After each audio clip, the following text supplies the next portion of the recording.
here we are again now, and it's like no time has passed. Gazing out upon the sunset as it sinks into the night. Many times it seemed as though a given day might be our last. Face to face with certain death, yet somehow coming out alright. I don't think that we have any cause to lament, but there's quite a lot of thrilling intent, thrilling intent, thrilling intent, thrilling intent.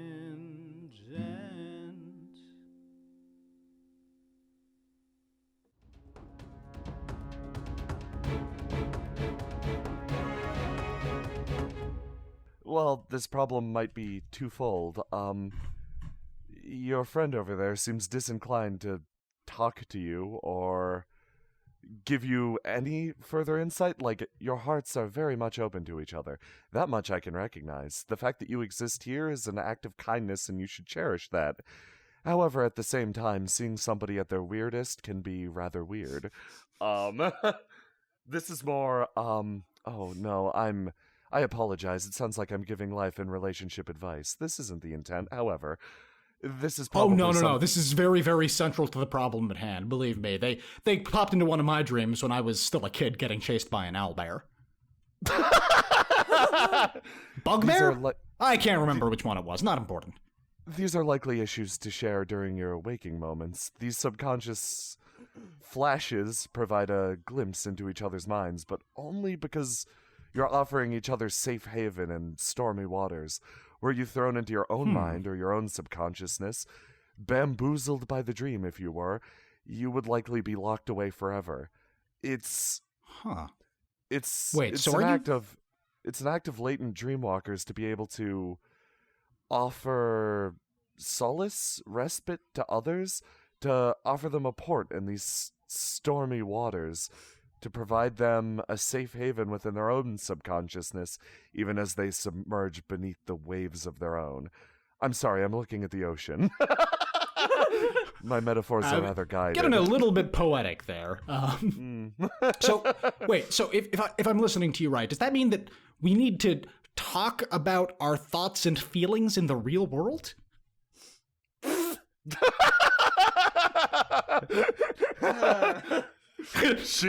She looks at you, and then, like, almost like the half smile grows even happier, like eyes close a little bit, and then her posture becomes like even relaxes a little bit more. That's exactly what I'm trying to say. But once again, I don't want to provide sounds insane, but okay. I'm kidding. Sorry. No, talking about our feelings is always good. Continue. This is why I find adventurers frustrating to deal with. Yeah, we're pricks. Pain smile.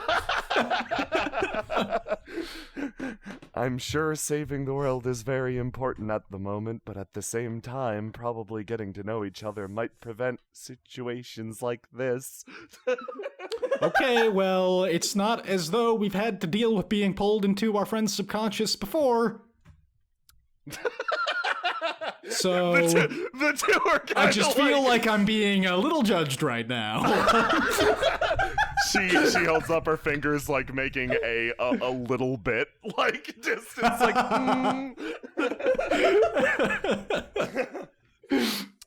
No, your friend, and likely this wouldn't have been an issue were your friend not possessing of equal. Were your friend not possessing of extraordinarily special abilities? I'm unsure of what to do beyond, She stands up again. Perhaps, do you see any way out of this closed world, this rather sad memory? Well, I suppose that there's a path off to the south, but one thing I know about me is that the only way out is across the water. Nahl shakes her head. If you can perceive a way out in your immediate surroundings, it's rather meaningless. The way out needs to be discovered within her. You said you were being chased around by an owl bear. Did you learn any important life lesson from that? Champ. Okay. Now I know that you're making fun of me. I'm making fun of you. But as a matter of fact, I did. I learned how to lie like a bastard. Ooh. Single clap. I fucking love her. She's so good. Were she to discover something similar here, I believe we could find a way out, but you may not be in an amenable position to... This is a rather ingenious trap, the more that I think about it. If... She, stops and thinks. I hadn't thought of trapping adventurers within their dreams, but you lot seem like... You seem like a rather trauma-riddled sort that would create your own death traps. Marcus is nodding vigorously as she speaks this sentence. If you're sent back to the past during that formative moment that made you an adventurer first and foremost, with none of the coping mechanisms or skills that you've learned over time to overcome that trauma, it would make sense that you would be unable to escape your own dreams. It is a rather nice thing that you were able to cling to each other, even thrown into this prison. I will give you 2 claps for that. She provides 2 claps. Wow. No, please, no applause. So I need to try and lead Ash to a realization similar to the one that I had. Similar, yes, but I don't... The thing is, you don't just need to save your friend, Ash. In saving her, you might wake up something bigger. Fuck. I don't like that. I mean, I can't not save Ash, or we'll both just starve to death in the dream dimension, so... And I will too, so... Okay, well, Thinking something about tells it. me that Ash's revelation was pretty much nothing like my own, but I think I have an idea. Mm-hmm. Hey, Ash! Ashling. You're awfully hard to kill, aren't you? Yeah, I'm a fucking badass, but you know what? What? I kind of poke Ash in the shoulder for a second. You are even more of a fucking badass. And that is a fact. You're grabbing for a stabbing there. Step back. Marcus stumbles back. You see, that is exactly what I'm talking about. I just barely poked you in the shoulder, and you straight up threatened to stab me. Of course, you're a dead man walking. Uh-huh, I am. And you will still kill me, and you will still kick me out to sea, but that isn't important right now. What is important is that, regardless of this island, regardless of who lives on it, regardless of your role on it, and what you think you are supposed to do, you are an incredible and strong person, and you are going to be able to do and see whatever you want to do in your lifetime. All you have to do is believe in yourself. All right. I believe in myself. I step up. I stand next to Marcus. I believe I could skip you out across that ocean until you hit the next island. And I believe I would like to see that. All right. Well, gonna put a knife in your gut first, just to be sure. Okay, make sure you aim it good. Right. Yeah, Marcus just kind of like, Marcus just kind of turns a little bit to give Ash a better angle. Looks over at Nahl and gives her a thumbs up. She is hiding behind a rock. I step back, pop my neck, crack my knuckles, drop a couple of my blades to the ground, pull out a knife. Here you go. This one's gonna hurt. Mm-hmm. Jam it right into Marcus's stomach, and then in a snap, That's not a good before feeling. you can truly react to the pain, you feel a hand, enormous, grasp you. Your mind darts back to the trap forest, and you are lobbed out into the ocean.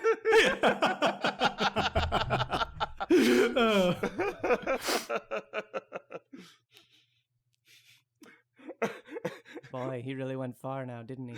Marcus, your tattered body flies out into the ocean, skips 6 to 8 times, vanishes beneath the briny surface. Should have put more spin on it. sometime later. Fuck. I don't know, Nahl. I really thought that one would do it.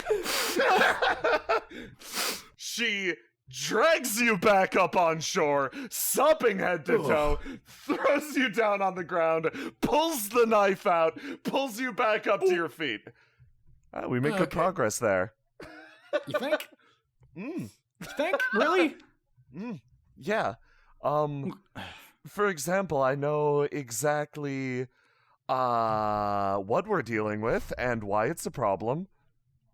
It's this is an issue because she's crazy and gonna kill you. Yeah. Great. Now extrapolate and provide an answer. Goes back to okay. I'm gonna reflection try for a something second. else. No. Hold on, wait. Okay. All right. It wasn't just limited to that. No. Your friend might have an issue with recognizing you now and listening to reason right now. But I'm certain this isn't the only memory that she has that's important to her. I'd assume there are probably other important things littered around her subconscious. How much do you know about your friend? How much can you draw out? Can you bring her to a place where she might feel better or more at home? Listen, it's not every day that I have to deal with something of that size and scope. It's not something that I even come across too frequently in my studies. That thing needs to stay sleeping or it'll cause a problem for the entirety of the Free Isles, maybe the world itself. So, you need to I don't know how to put this, you need to very delicately remind her not only of who she is, but not stress too hard maybe the killing aspect, because that is, let me tell you right now, a problem. Yeah, I can tell, I say, looking at the knife, which was very recently in my gut. And, like, it's weird. Ash, on manifesting the hand of moss and stone, like, looks a little bit different. In fact, the world around looks a little bit different to you. Almost like it's drained of color a bit. Like, the colors left the flowers on the ground. Like, Meath become a little more quiet. Like almost like everything's shifting into grayscale with the appearance of that hand. So, happier memories, you said? Happier, sadder, doesn't matter so long as it's some place that... Look, not everybody's lucky enough to be born with people who can help them out. The fact that no one else has come except a wanderer from literally the far side of the entire Free Isles, that's indication that maybe this whole situation she's in is one that'll last, is one that she had to deal with for a long period of time. You're a wanderer here because she offered you a respite. Even if we were to remain like this and watch or maybe let her kill you a few more times, I don't think this will change. Maybe the moral of this memory is that she changed herself